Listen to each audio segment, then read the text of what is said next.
Stitching வந்து 4.5 வச்சுக்கோங்க போதும். ரொம்ப பெருசாக வேண்டாம். 4 இல்லைன்னா 4, அதுக்கு மேலே வைக்காதீங்க. கரெக்டாக இந்த இருக்குல்ல, இந்த ஓரமாகவே தையல் ஓட்டிக்கோங்க.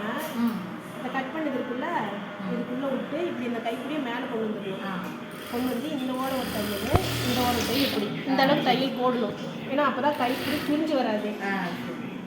அடுத்தது இந்த இருக்கு, கட் பண்ண எடுத்து மேலே வச்சு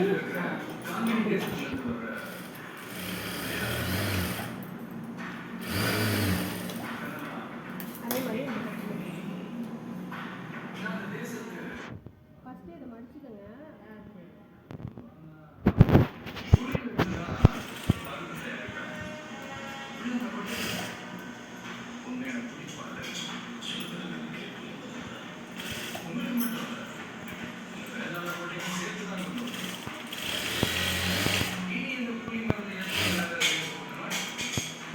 தைச்சிட்டு தான் இருக்கீங்களா? தெரியாது இல்லைன்னா சொல்லியிருந்தா கூட நான் கேட்டிருக்கேன்டா. சுதா இருக்கால பர்த்தினில்ல ஜானகியம்மா, அவங்ககிட்டலாம் சொல்லியிருக்கேன். அக்கா இங்கே யாருமே பார்த்ததே இல்லை, தெரியாது. அதான் அவ்வளோ நான் தைச்சிட்டு ரஃப் அடிக்கிறது நல்லா ரஃப் அடிச்சுங்களா? சரி, தெரியாத அளவுக்கு.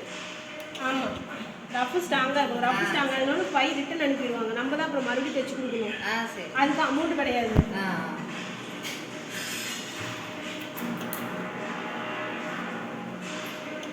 மேக்ஸிமம் பை அழுக்காகவும் பார்த்துக்கோங்க.